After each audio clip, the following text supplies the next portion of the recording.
ভাত দিয়ে দিচ্ছি, দাও সব দেখে নাও কার কতটা ভাত লাগবে। এ নাও তোমারকে দিচ্ছি, ওইটা বাবু না।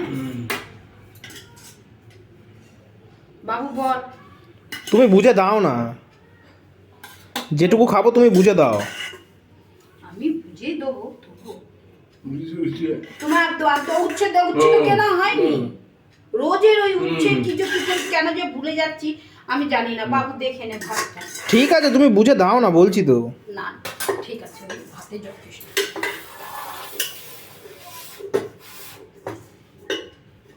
ভাতের ঢাকাটা ওইখানেই রেখে চলে এসেছি। আর মানে কি বলবো, বেলা হয়ে যায় আর মাথা কাজ করে না। এই নাও তোমার ভাত, খেয়ে নাও।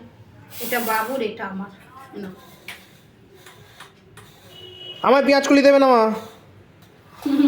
তোমার পেঁয়াজ কলি দেবো না? একটু দেবো। আচ্ছা, ঠিক আছে। আমার পেঁয়াজ কলি দেবে না, শুধু মাংস দিয়ে খাবো। আজকে ছেলে, আজকের আমাদের একটা আলাদা আকর্ষণ বন্ধুরা। এই দেখো আজকে রান্না হয়েছে এই রকম পেঁয়াজ রসুন ছাড়া খাসির মাংস। রংটা মা সত্যি এত সুন্দর রংটা হয়েছে। রং শুধু এ হয়নি, খেয়ে দেখেছি, খেতেও খুব ভালো হয়েছে। ও দেখো বন্ধুরা, খাসির মাংস পেঁয়াজ রসুন ছাড়া এরকম খাসির মাংস বন্ধুরা কে কে খেয়েছো কমেন্ট করবে। আর একবার রেওয়াজি খাসি। আর এই রকম যদি হয় ঝোল,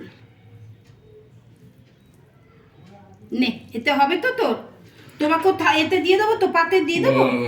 এই রকম সুন্দর মাংস করে আবার জিজ্ঞেস করছো এইটুকুতে হবে কিনা তোর? হ্যাঁ আরেকটু দাও, এইটুকুতে কি হবে? না না, বেশি কথা বলিস নি বাবু, ওরকম বলবি না।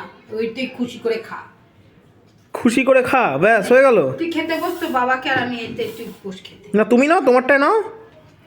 আমারটা নিয়ে নেবো খেনি, আমিও তো একটু পেঁয়াজ কলি খাবো।